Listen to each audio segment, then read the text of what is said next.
The bloodied human mercenary sitting at the corner table was the only thing stopping the savage Groxian Empire from glassing the Eliani homeworld and exterminating their species, like vermin.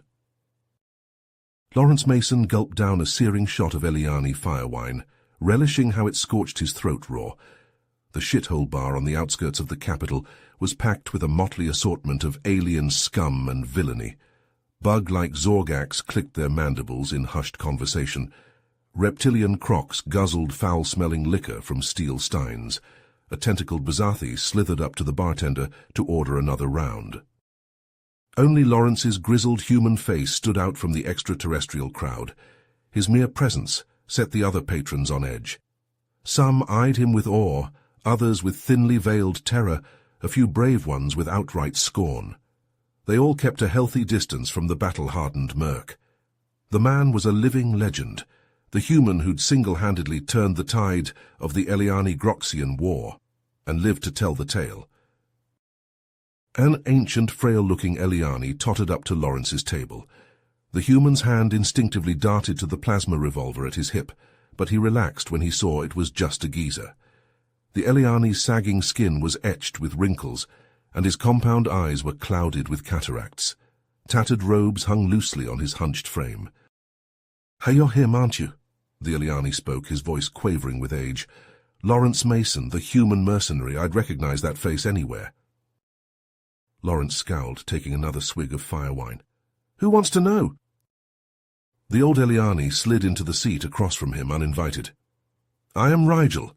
I've been praying to meet you for many cycles now, to hear your story, of how you saved my people from extinction." The merc let out a harsh bark of laughter. "Trust me, Gramps, you don't want to hear that story. It's not a pretty one." Rigel signaled the bartender, who scurried over with a dusty bottle of top-shelf Eliani brandy. "Perhaps this will loosen your tongue." Lawrence eyed the pricey liquor, then shrugged.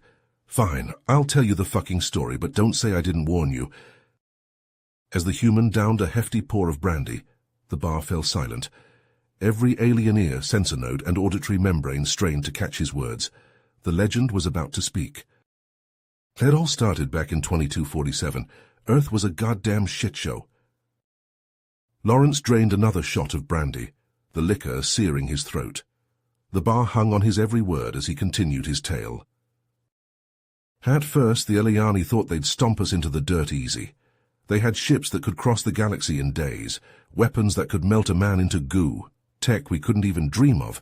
To them, we were just primitive apes with sticks and stones, he spat. But they didn't know who they were fucking with. See, we humans are a scrappy bunch.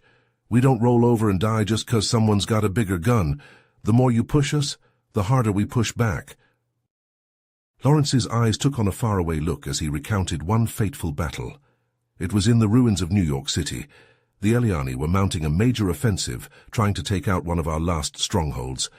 My squad was tasked with holding them off, 12 of us against an army of those bug-eyed bastards. He shook his head, chuckling darkly.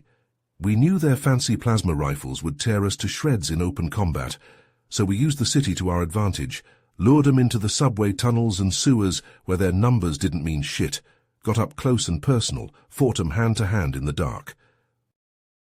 Lawrence's fists clenched, his knuckles white. It was bloody, brutal. We lost a lot of good men down there in those tunnels. Billy, Ramirez, Sarge, they gave their lives to defend this planet. He took a shuddering breath before continuing. But in the end we held the line, sent those Eliani fuckers running back to their ships with their tails between their legs. The Battle of New York City showed them that we weren't gonna roll over, that if they wanted Earth, they'd have to pry it from our cold, dead hands. The old merc paused to take another burning swig of brandy, steeling himself for the next chapter in his grim saga. The aliens in the bar leaned forward, hanging on his every word. After New York, the Eliani realized they couldn't beat us on the ground, so those bug-eyed bastards took the fight to the skies, Lawrence growled. I'd joined up with the Earth Defense Fleet by then, flying one of our cobbled-together fighters. The Eliani ships were sleeker, faster, armed to the teeth with advanced weapons, but they didn't have our guts. Lawrence's eyes took on a haunted look as he recounted the massive aerial battle above Earth. It was a goddamn furball up there. Eliani fighters swarming like angry hornets, spitting plasma, our ships weaving between them, guns blazing, missiles and debris everywhere. He shook his head. We were outnumbered and outgunned, but we gave as good as we got. Human pilots are a different breed. We fly by the seat of our pants, take risks those alien bastards wouldn't dream of. Lawrence's voice grew heavy with emotion. My wingman Miguel, crazy son of a bitch, he came up with a plan to take out their flagship. We'd fly our rinky-dink fighters right into its hangar bay with a payload of high explosives, a suicide run. He slammed back another shot. We dodged through a shitstorm of anti-aircraft fire and kamikazed our ship straight into that Eliani monster's guts, blew it to kingdom come in a big damn fireball. Took out a dozen fighters with it too. The merc's fist clenched, his eyes distant. Miguel didn't make it out. I barely punched out in time before it went up. But we gave those alien fucks a black eye that day. Let 'em know we'd do any crazy shit imaginable to defend our home. Lawrence stared into his empty glass, the weight of memory heavy on his shoulders. We paid a steep price, though. Lost a lot of brave pilots in that furball, some of the best Earth had to offer. But they died fighting, taking our would-be conquerors with them. The Battle of the Skies showed the Eliani that even the cold vacuum of space wouldn't stop humanity from kicking their bony asses 6 ways from Sunday. The bar fell deathly silent as Lawrence paused to collect his thoughts. He took a long, slow drag from a cigarette, the embers casting an eerie glow across his battle-scarred face. As the war ground on, both sides started feeling the strain. He continued, exhaling a plume of smoke. The Eliani were stretched thin, trying to hold on to the planets they'd taken. Rebellions were popping up like weeds on their colonies, and we were running on fumes, low on troops, supplies, hope. Lawrence leaned forward, his eyes glinting with a hard light. That's when the brass cooked up a crazy plan. A Hail Mary play to cut the head off the snake. They wanted to hit the Eliani where they lived, on their own turf. He chuckled darkly. I got tapped for the job. Me and a few other poor bastards, the best of the best. There was Kai, a hacker who could crack any system. Ghost, a sniper who never missed, and a dozen other stone-cold killers. Lawrence's voice dropped to a conspiratorial whisper. We slipped through their defenses like ghosts, hijacked a freighter, posed as a Eliani crew, thought for sure they'd catch on, but their arrogance blinded them. He shook his head.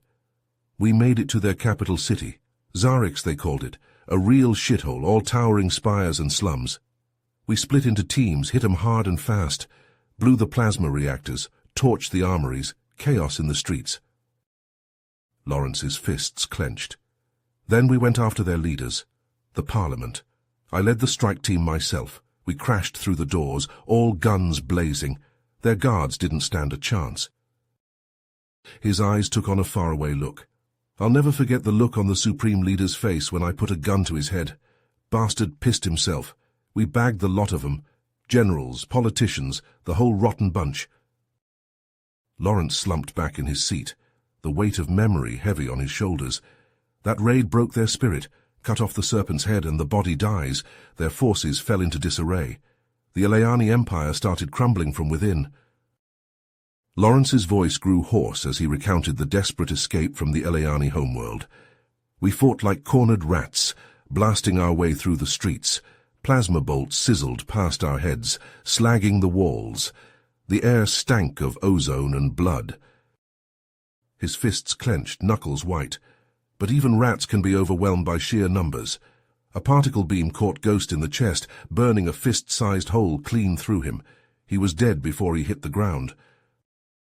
Lawrence's eyes squeezed shut, as if trying to block out the memory. Kai took a glancing shot to the hip, the wound cauterized instantly by the searing heat. I had to half carry, half drag him the rest of the way, leaving a trail of blood in our wake. He shook his head, voice raw with grief. We lost 3 more on the way to the extraction point. Barnes, Riggs, and Takeshi, cut down in a hail of laser fire as they covered our escape. Their sacrifices bought us the precious seconds we needed to reach the ship. Lawrence laughed, a harsh, bitter sound. And for what? We thought we'd dealt the Eliani a killing blow, but those bastards are harder to put down than cockroaches. They sued for peace, but it was just a ploy to lick their wounds and bleed us dry. His eyes hardened. The treaty was a joke, more of a surrender than a peace. The Eliani bled Earth white, stripping away our resources, our dignity. They used us as fodder in their wars, throwing human lives into the meat grinder for their own gain. Lawrence stared into his empty glass, his reflection fractured and distorted. As for me, I was a wreck. The things I'd seen, the things I'd done, they haunted me. Still do. The only way to quiet the ghosts was to drown them in cheap booze and cheaper company. He sneered. But even a broken weapon still has its uses. The Eliani, the Zorgax, the Crocs, they all came knocking, offering credits in exchange for my particular set of skills. The irony wasn't lost on me. The hero of Earth, reduced to a gun for hire for the very scum I once fought against. Lawrence looked up, meeting Rigel's eyes. And that's the ugly truth of it. We didn't win the war, not really. We just taught the galaxy to fear us, to fear the depths we'll sink to in order to survive. We became the monsters we fought against. He stood abruptly, chair scraping against the grimy floor. So when you see humans out there fighting and dying in some distant star system, don't pity them, and don't thank them. We're not heroes. We're just the attack dogs of the highest bidder. Lawrence turned to leave, his last words hanging in the air like a curse.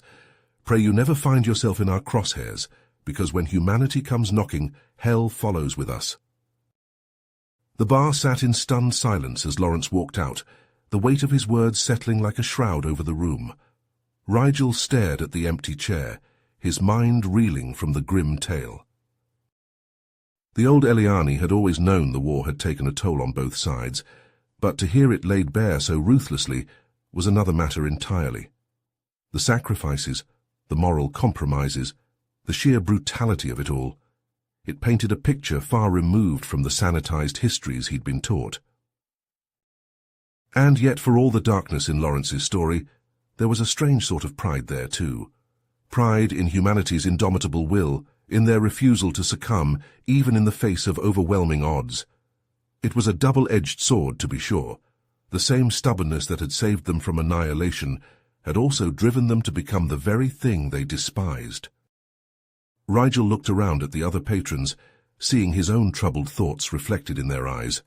Humans had left an indelible mark on the galaxy, for good or ill. Their tenacity, their fury, their sheer unpredictability. It had changed the very fabric of interstellar relations. No longer. You have reached the end of the story. If you enjoyed this story and want to support us, please leave a like and subscribe to our channel, and for every comment that says 88, I will heart every single one of them. Thank you for your time.